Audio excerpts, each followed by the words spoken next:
नमस्कार मित्रांनो, टेक्नो अथर्व या युट्यूब चॅनलवर आपलं स्वागत। मित्रांनो, जर आपण संजय गांधी निराधार योजना, श्रावणबाळ वृद्ध पेन्शन योजना किंवा इतर निराधार योजनेचे लाभार्थी असाल तर ही बातमी आपल्यासाठी महत्त्वाची आहे। कारण आता बँक खात्यात निराधारांचे पैसे जमा होण्यास नेमकी अडचण काय आहे, तर ती अडचण किंवा ते कारण समोर आलेलं आहे आणि ते कारण पूर्ण केल्यानंतरच आपल्या खात्यावर हे पैसे जमा होऊ शकणार आहे। तर मित्रांनो, व्हिडिओला सुरू करण्यापूर्वी नेहमीप्रमाणे एक विनंती करेल, जर आपण या चॅनलवर नवीन असाल तर चॅनलला सबस्क्राईब करा। तर मित्रांनो, हे कारण नेमके काय आहे तर याची संपूर्ण माहिती या व्हिडिओमध्ये आपण जाणून घेणार आहोत। त्यामुळे व्हिडिओ पूर्ण बघा, तरच आपल्याला कळेल की नेमकं पैसे जमा न होण्यामागचं कारण काय आहे।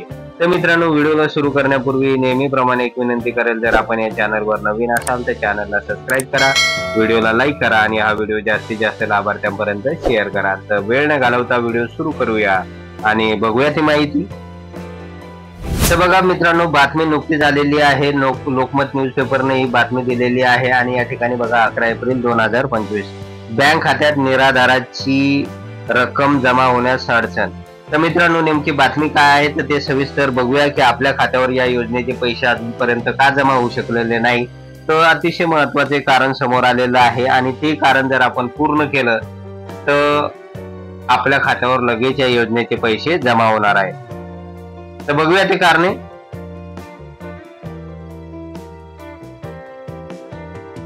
तर बघा मित्रांनो, निराधार, वृद्ध, अपंग, शारीरिक मानसिक आजाराने रोगग्रस्त, विधवा, अत्याचारित महिला, घटस्फोटित महिलांना शासन विविध योजनांच्या माध्यमातून दरमहा अर्थसहाय्य करीत असते। मूल तालुक्यात निराधार योजनेअंतर्गत दरमहा 2,19,00,000 रुपये खर्च होत आहे। चंद्रपूर जिल्ह्यातील जे काही मूल तालुका आहे तर त्या ठिकाणी दर महिन्याला 2,19,00,000 रुपये खर्च या योजनेअंतर्गत केले जातात। बँकेचे आधार लिंक नसल्याने निराधार योजनेचे लाभार्थी रकमेपासून वंचित असल्याचे दिसून येत आहे।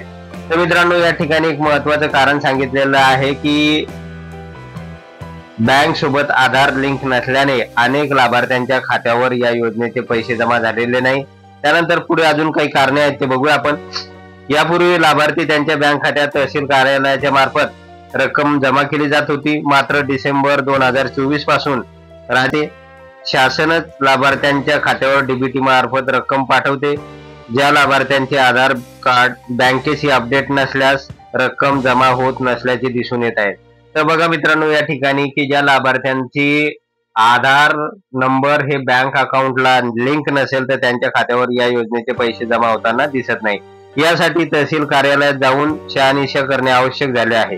तर यासाठी काय करावं लागेल की तहसील कार्यालयामध्ये डीबीटी झालेल्या लाभार्थ्यांचं लिस्ट पण आहे आणि त्यानंतर त्यांचं बँक अकाउंटला आधार लिंक झालेलं आहे किंवा नाही तर त्याची सुद्धा एक लिस्ट असणार आहे। त्यामुळे आपल्याला ही सगळी माहिती तहसील कार्यालयात जाऊनच मिळणार आहे। त्यानंतर मित्रांनो, पुढे बघा, केंद्र व राज्य शासन निराधार असलेल्या व्यक्तीसाठी दरमहा त्या योजनेवर असलेल्या अनुदानानुसार बँक खात्यात अनुदान देत असते। सदर योजना 1980 पासून सुरू आहे।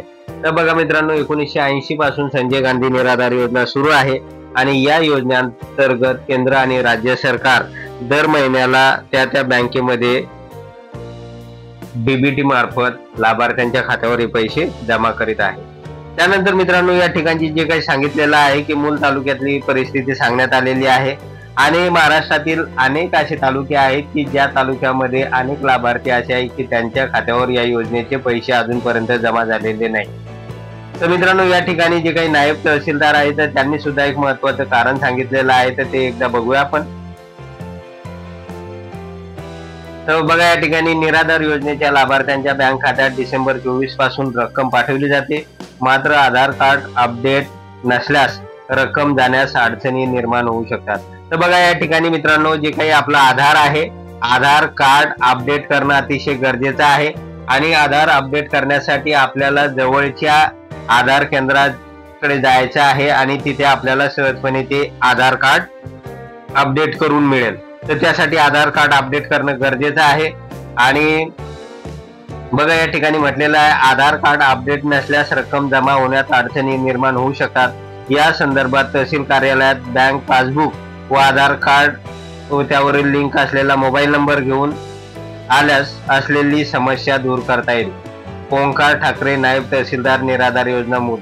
तर बघा या ठिकाणी नायब तहसीलदारांनी स्पष्ट केलेलं आहे, जर ज्या लाभार्थ्यांचे आधार कार्ड जर अपडेट नसेल, बँक खात्यासोबत ते जर लिंक नसेल, तर त्यांनी आपलं आधार कार्ड, बँक पासबुक आणि संबंधित मोबाईल नंबर जर घेऊन तहसील कार्यालयामध्ये जर आले तर ही समस्या त्यांची सुटणार आहे.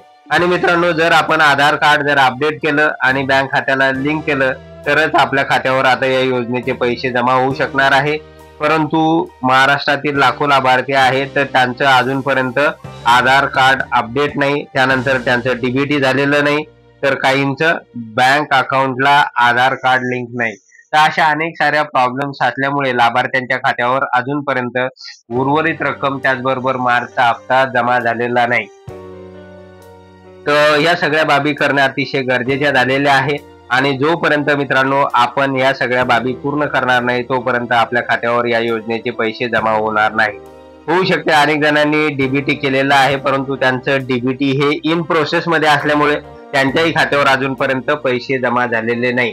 आणि मित्रांनो, आता नुकतीच एक बातमी आलेली आहे की अमरावती जिल्ह्यामध्ये या योजनेचे कालपासून पैसे जमा होणे सुरू झालेले आहे. त्यामुळे जर आपण अमरावती जिल्ह्यातील असाल तर आपल्या खात्यावर लगेच आता या योजनेचे पैसे जमा होणार आहे. परंतु या बातमीमध्ये सांगितलेल्या ज्या काही गोष्टी आहेत त्या अगोदर पूर्ण करावं लागेल, तरच आपल्या खात्यावर या योजनेचे पैसे जमा होऊ शकतात. तर मित्रांनो, अशा प्रकारे एक महत्त्वाचं अपडेट संजय गांधी निराधार योजनेसंदर्भात आलेलं होतं. आणि अशाच प्रकारचे नवीन नवीन अपडेट या योजनेसंदर्भातील आणि पैसे जमा होण्यासंदर्भातील आपल्याला पाहिजेत असेल तर कृपया या व्हिडिओला लाईक करा, चॅनलला सबस्क्राईब करा आणि हा व्हिडिओ जास्तीत जास्त लाभार्थ्यांपर्यंत शेअर करा. धन्यवाद.